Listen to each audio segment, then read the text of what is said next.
What up guys, Matt here, Acoustic Selection. I hope you're doing well. God's doing big things in your life.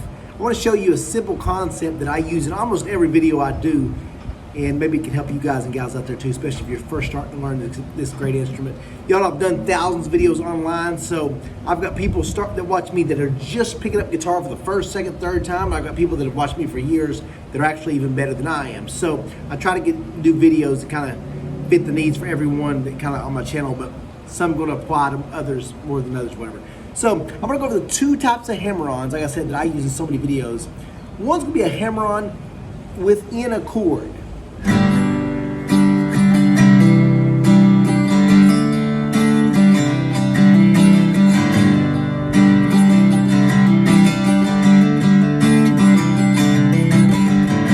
So all I'm doing there is, like, for example, on a G chord, locking the two bottom strings, and I'm using a hammer-on, so I strum the chord.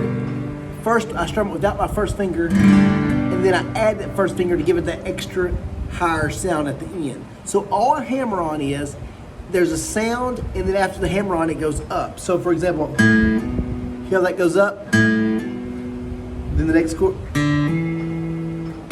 So it's, that right there is a hammer-on. You play the note one time, and then after you press it, it raises it up. Again, you can do that within chords. For example, on an A minor, play the second string, and so when you strum down, you maybe take off your middle finger and ring finger from those two middle strings. Hear how that's two sounds? So even though I'm picking once, it makes two sounds. It really adds a lot of what's called musical dimension to your sound. See, when I went that D chord, for example, a lot of times on the D chord, I lock in the two bottom strings, and I'll play it without my first finger on this third string. You hear that hammer on? So the first hammer on I'm talking about is within a chord. You can leave one finger off that's on that chord, and then add it in after the strum to get that hammer on sound.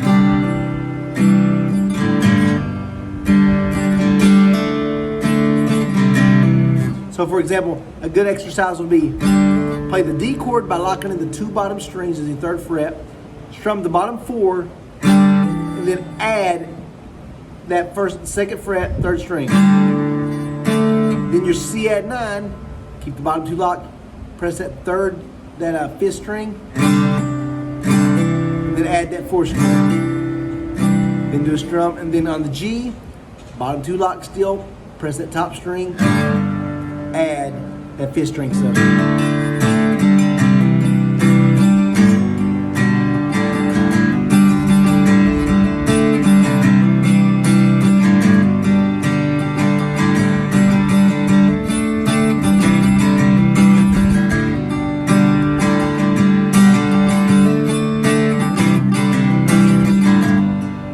So that's adding a hammer-on within the chord.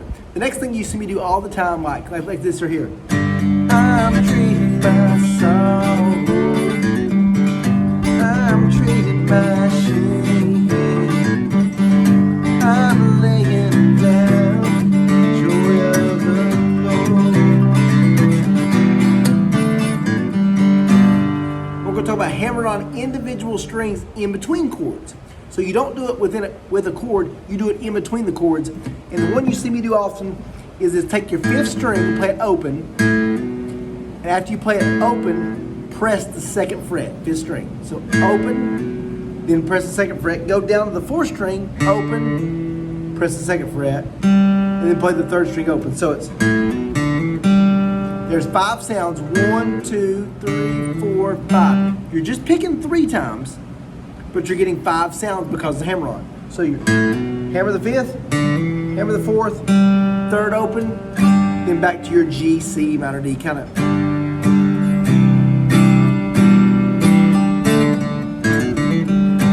So that's a good exercise to work on. Go from G to C, E minor, and do one D chord, and then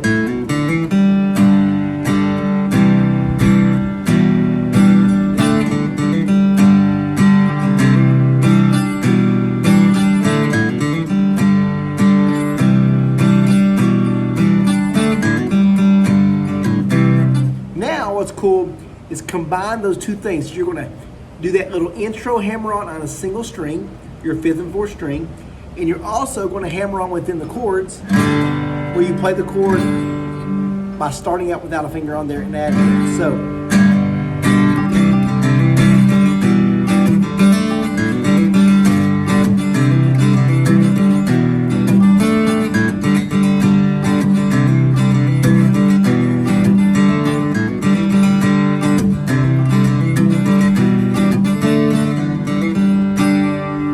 Anytime you see me do that, or any guitar player, it seems really advanced, really fancy, particularly if you're just starting out. But when you break it down slower and realize a person playing the guitar is just doing two things. They're hammering on the chord within the chord,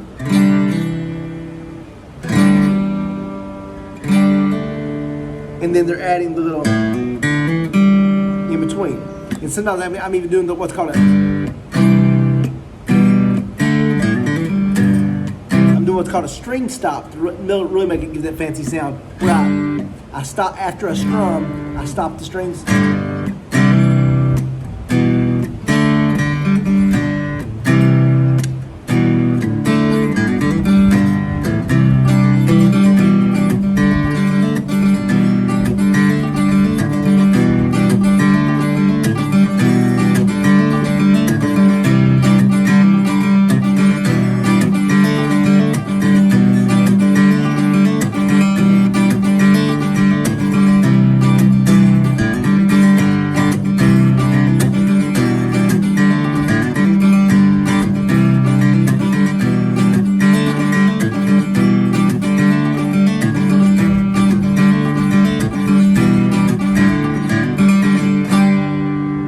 Not too advanced, y'all can get this. Check out AcousticSelection.com for all my guitar lessons, my beginner DVDs, 4-chord songbook, worship songbooks, all that fun stuff. You got ultimate strumming DVD, all the fun stuff. AcousticSelection.com. Guys, guitar can be super simple. You just got to break it down, go slow. Strumming's all about timing. Just focus on chord clarity, get those down strums down, and you'll get there. Smash that like button for the YouTube algorithm, help your boy out, and please subscribe if you haven't already. Love you guys. Until next time. God bless you.